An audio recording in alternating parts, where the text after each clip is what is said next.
r/Askreddit by Reddit Raccoons. What was the creepiest or most paranormal thing that's ever happened to you? Creepy for me. I was having a tense conversation with someone that I was close to years ago. The conversation quickly devolved into a passive-aggressive fight that ended with the other person getting in the car and driving away. As I started heading back inside, the other person came back, got out of the car, and started our conversation again. The tone of voice was totally different and the stance was different and the feeling in the air was completely off. I don't know how else to explain it. As the conversation progressed, the other person started saying some nasty and mean things that were completely out of character. I said, "This isn't like you, person." They said, "What makes you think that I'm person?" I remember continuing the conversation and talking to the person for a long time, but I don't remember anything specific. I do remember becoming more and more alarmed and knowing something wasn't right. Finally, I told the person to go home. They complied and left. I went back inside and started telling my sibling about the situation when the doorbell rang. Maybe 2 to 3 minutes had passed. It was the person coming back to apologize for the original fight. They had been driving around town for a long time and didn't want to go home, leaving things unresolved. I asked why they had said some of the things from the last conversation and they looked at me like I was crazy. They had no idea what I was talking about. Totally could have been lying, but that whole situation just felt dark. Scared the hell out of me. I was living with my now mother-in-law in a house she had just purchased a few months before. We had all had various weird feelings or experiences in the house, but two really stick out. Collectively, there were 3 dogs living in the house at the time. One evening we are all sitting with our backs to the hallway. This is significant. Watching a movie. All of a sudden my German Shepherd and my terrier both perk up their ears and start staring down the hallway behind where we are sitting. I mean, full attention. I notice and turn around. The light in the hall was off. It was dark, but of course don't see anything. 5 minimums later, they are still staring and now growling. This time my wife and I turn around and we both watch as the light switch on the wall gets flipped to on. Dogs went crazy and so did we. A few weeks later, same scenario, light is off and we are watching a movie. My German Shepherd loved to play fetch and we always had a million balls around to entertain her. This time, she's staring down the hallway and wagging her damn tail. This time, we all notice again and start to watch. I swear to God, a ball, single orange tennis ball came rolling down the hallway towards her. We all went white. Edit. One more story. My mom-in-law was having these dreams a few weeks after moving in about the house catching on fire and burning to the ground with us all inside. Horrible. About 3 weeks after these dreams we woke up one morning and distinctly smelled smoke coming from the house somewhere. Panicked, we all started searching and eventually came to the garage. On or after, we noticed a smoke coming out from around a fluorescent light fixture. At that moment I realized, my god, it's attached directly to this old dried out beam. The light was left on all night, and it was clearly burning the rafter ever so slightly. Lights are not supposed to be secured/screwed onto a rafter like that. So we like to think our ghost hosts were looking out for all of us. After that, her dreams stopped. Thanks Ghosty. I shared a room with a guy in college who was a musician. He'd stay out late almost every night and come home around 3 or 4 in the morning. Our room was a straight shot through kitchen from the front door. One night I woke up to the bedroom door opening and figured it was just my roommate coming home after a gig. I thought it was strange that he turned the light on when coming in. He knew I was a light sleeper and would normally use his phone's light to shine around the room if he was looking for something while I was asleep. My bed was twin-sized, positioned against the wall connecting the bedroom to the kitchen. When he came in, I was facing the wall. I kept my eyes closed and pretended I was still asleep because I didn't feel like having a conversation with a most likely drunken friend while I was still half asleep. I heard him go to his side of the room, opposite of my bed, and rustle around his desk and dresser looking for something. Sometimes he would grab some clothes for the next day and go stay at a buddy's house, so I wasn't concerned. Then I felt him start reaching under my bed. I kept a few things under there, but he would normally ask before straight up taking anything of mine. At that point I was really confused and annoyed by all this, so I made it a point to aggressively roll over on my other side and face the middle of the room and the direction from where he was reaching. Then I heard nothing, but I could feel he shot up from under the bed and was just standing there. I never opened my eyes, but I figured he would either apologize for waking me up or something. But he never said a word. He just stood there. After probably 2 minutes with the light still on, I heard him leave the room and go to the kitchen. I opened my eyes after a couple more minutes because he left the light on in the bedroom. He wasn't in the kitchen, but he had pulled a knife from the knife block and left it on the table. I checked around the house and couldn't find him, but quickly realized my book bag, wallet, etc. were stolen. I called my roommate to see if he had been home, but he was miles away at a party. He still had his house keys and never gave them to anyone else prior. I must have accidentally left the door unlocked that evening, which was the one time someone decided to check the knob. Police never followed up with me after that night, so I doubt they ever caught the guy. I can't imagine what would have happened if I ever did open my eyes and see that guy standing there, or if I chased him out to the kitchen. TL. Doctor, someone walked into my bedroom while I was still asleep, stole my stuff, and watched me from the side of my bed. I was driving to pick up my friend from the airport around 10 at night.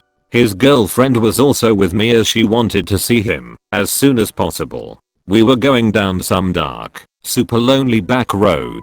I've never been that way before, but I was following good old Apple Maps. Eventually we came up alongside a train that was matched with our speed, so we couldn't see out past it on the right side of the car.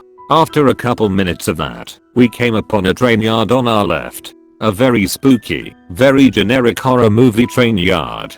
Nothing crazy yet, except for the fact that it went on and on and on. We probably spent 10 minutes driving at 45 miles an hour down a dark back road with a train yard on our left and a train on our right blocking the view. Eventually we made it back into society and picked up my friend from the airport. We told him all about the spooky train yard and train, and were excited to drive back and show him just how much it was like a generic horror film. We drove back down the same roads. It wasn't there, we never passed a train yard. There were no trains on the tracks. Now on our left. Friend's girlfriend and I flipped out. We swore up and down we drove right along the train yard for a long time. The drive home felt much shorter. We lived in a house a few years back, and random things would just go missing. Then they'd turn up somewhere else. We never really thought hard on it cause they were never expensive or important things, so because of this none of us ever mentioned it to each other. Fast forward and mum loses an earring. Not a huge deal, but it's a nice dangly pair she wears frequently. Maybe a month later I come home and find it perfectly laid out in the middle of the ground at the end of a high traffic hallway. It has 3 doors at the end. Take a photo and show mum. When she gets back, give her back her earring and we discuss the oddity. I mention that lately I've been misplacing random inconsequential stuff like staplers, and she looks at me and she goes, "That's weird." Me too. Our housemate gets home and we mention it and he goes, "Oh man, so weird. My razor vanished for a while and I found it back on my sink one day." So basically we are all convinced there was a friendly ghost attached to that house that just misplaced things to let us know they were present. I lived in a house like this. When I was a child, small things would get moved around when you weren't looking, or faucets would turn on when you left a room, that kind of stuff. Nothing ever malicious. I never told my mom about it because I was young enough to not care, and I never got any bad vibes or anything. Years later, I'm in my late teens or early 20s and we start talking about that house. Mom starts telling me about the family that lived there before us, and she decides I'm old enough to know the history of that house. The dad of the family that previously lived in the house shot himself in the laundry room, and the story all added up. So I believed her. The linoleum in the laundry room was ripped up. but the rest of the room looked newer than the rest of the house because some of it had to be redone, and it was a really nice house in a fantastic neighborhood that we were paying next to nothing for. I told mom maybe that's who kept messing with all my stuff when we lived there, and she said probably because it happened to her too. The dead guy's name was Walter, and she said when things happen to her she'd say quit it, Walter, or Walter, you better stop. It's just so funny to me thinking about my mom having full-on conversations with this ghost. I'm from the Indian town of Bhubaneswar. I have never quite believed in supernatural or anything outside the purview of science. This creepy incident happened the time my grandmother died. Being a traditional family, we performed numerous rituals for her so-called heavenly abode to be pleasant. Most of these rituals don't make sense to me, nor do they do now, but I decided against questioning as the timing was gloomy and everyone was mourning. One of these rituals was the preservation of lights inside a closed container. As part of the ritual, her kids, which included my father, are supposed to make a journey taking her corpse from Bhubaneswar to the holy city of Puri, around 50 km, where the Jagannath temple resides, and her sons are supposed to burn her there, perform the puja and set the ashes on its path to the Bay of Bengal. Meanwhile, there will be a container placed in our home in her room where she used to live, which will be filled with sand up to a certain level, and a lighted earthen lamp is supposed to be put, and the whole container will be covered completely, and the room is locked from outside for no one to enter the room till the sons arrive back to home, and then unlock the room. Apparently there are supposed to be shapes formed on the sand which will tell the path that she will take to the heaven. I was also told that when my grandfather died, the shape formed was that of a ladder, which was interpreted as him going to heaven in a ladder or steps. I of course thought all this was pure idiocy and didn't believe it. Cut to when my father and his brothers returned from the holy city of Puri, and the room was unlocked and the container was opened after that, and what I saw surprised and creeped me out. I could clearly see wheel shapes being formed on all the sides of the earthen lamp. Called deep in my language, the wheel shapes were not barely visible. I even took a photo point, they were clearly visible. Grandmother lighting setup pic. It still creeps me out how that is possible. Edit. It was interpreted that she is going to heaven in a chariot. For the longest time, I thought I was haunted. Every day, every time I was alone, I'd hear something. It started out pretty innocuous, a few footsteps nearby or a slight rustling of leaves. But as time went on, it got more intense. The footsteps got louder, closer, to the point where I could feel someone on my heels. Bushes that used to lightly rustle 20 feet away were perfectly still until I was inches from them, at which point they'd violently shake like someone was jumping out of them. Naturally, this was freaking me the fuck out, but then something changed. One day, I woke up to find a note slipped under my bedroom door. Can we be friends? At this time I lived alone, and you couldn't get to the outside of my bedroom without having keys for both the apartment complex and my unit. Nobody besides myself and my landlord had those keys. Not really knowing what else to do, I grabbed a pen and wrote back okay. From then on, I didn't hear the footsteps anymore. No more rustling of leaves either. But every now and then, I'd be thinking there's something, or talking to myself in my head, and I'd hear this wonderfully sweet little giggle. It never surprised me, and it never felt wrong to hear. Honestly, it kinda felt like when you'd make your crush giggle, there was the same warmth and satisfaction.